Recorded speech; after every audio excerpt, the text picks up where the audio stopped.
Oh, hey.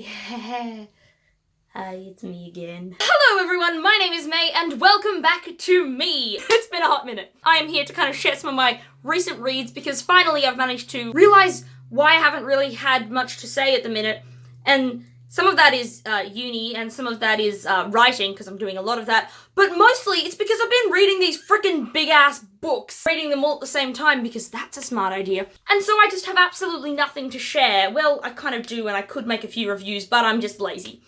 Yeah.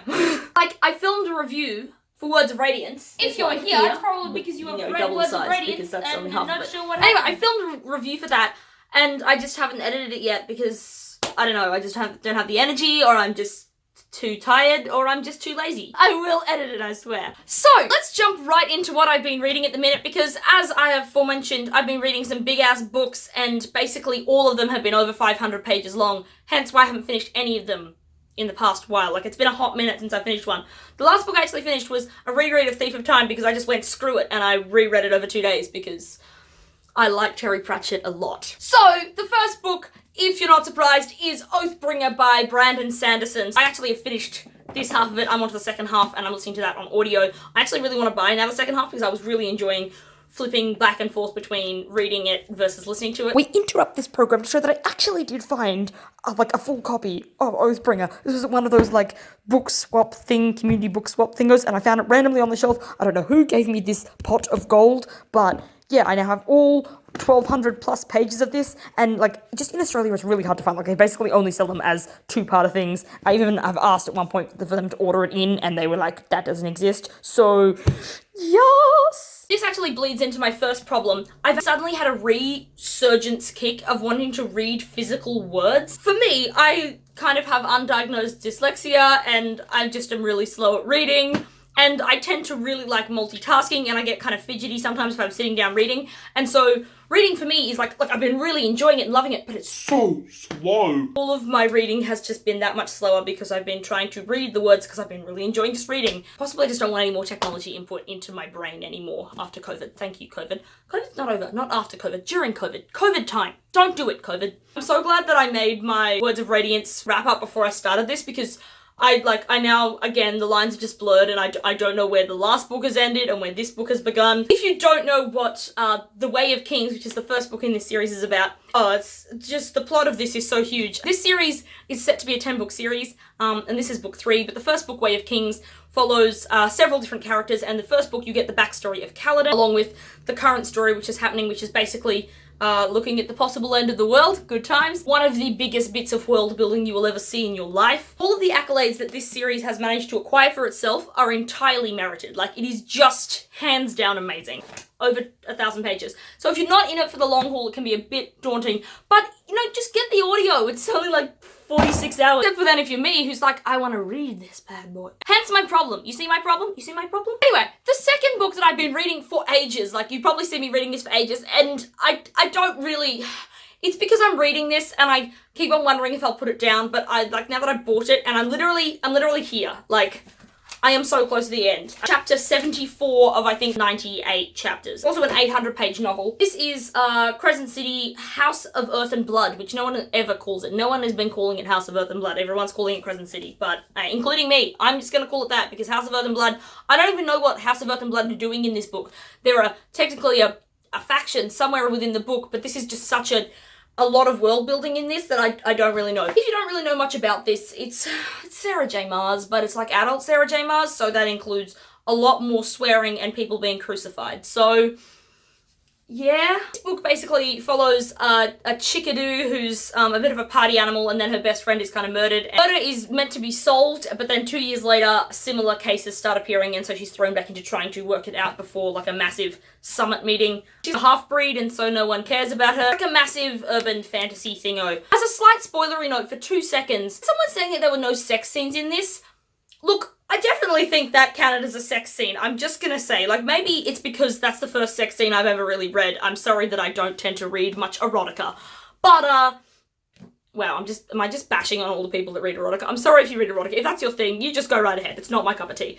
But, anyway, I personally was okay, this is, I've been filming vlogs for this, like, the entire way through reading it. I say that, it's kind of been a bit sporadic, but I've been, like, especially at the beginning, I really was. And so when I finished, I do plan to make, like, a vlog and also full review breakdown of this, just because it's popular AF, and I don't read much Sarah J. Maas, so she deserves a full breakdown video attention, okay? Because I don't have much time for her otherwise. And then the final book, which I was not reading until yesterday, and then I picked up yesterday because it's actually for book club on Saturday, and so I need to read it. And that is City of Brass by S.A. Chakraborty. I think I'm pronouncing that correctly, but I also don't think I'm pronouncing that correctly. Look, we're just walking on shaky ground here. This book, I'm listening to half on audio and half reading it because that's the only way I'm going to get through it by Saturday. Would you believe that this was actually a matcha latte that was spilt on here? Not green smoothie. If you're my family, you're probably like, no, that was definitely green smoothie. But it was matcha latte. Through a happenstance that was not my fault. I don't really know what parts of this book are spoilery and what parts aren't, but basically it's about, like, a chick who's a healer, con artist, thief person on the streets in Cairo around... I feel really bad that I don't know my history. Around when the French were invading Egypt. Wow. She ends up accidentally summoning kind of like a genie type thing, and then ends up being caught up in all of these people, realizing she has history. Basically, she's the last one of her race, and they're trying to take her somewhere else to protect her from other people who want to kill her. It's basically like Avatar: The Last Airbender, which are none of those things. Maybe I just want to watch Avatar. I'm currently watching it through with my housemate, and it's a good time, but I really want to watch ahead, but like I can't, but I really want, but I can't, but I really want. When you're like, you can't, but you really want to. That's me in Avatar: The Last Airbender. If you haven't watched Avatar: The Last Airbender, what are you even doing? Stop watching this. This is trash compared to Avatar. Everything is trash compared to Avatar: The Last Airbender, so get on that. I'm about halfway through this, and I'm listening to it on like 2.5 speed because I'm wizard. Sorry, let's make it appropriate. I'm a genie. You know that first book that you read that took you out of your culture? The first book that ever really did this was reading Horse and His Boy by C.S. Lewis as a kid, and I was like, whoa, oh my goodness, these people wear turbans. What's a turban, Dad? Oh, okay. Wouldn't it get hot and fall off? I feel like I'm just lapping up every part that is just beautiful. It's just set somewhere that I don't know and I'm not very familiar with, and all the sounds and expectations of culture and norms and things, they're all just so foreign and so different to me, and I'm legitimately loving it. Despite that it does have a little bit of, like, a smishering of romance, I'm still enjoying this. Romance in this, the same cannot be said.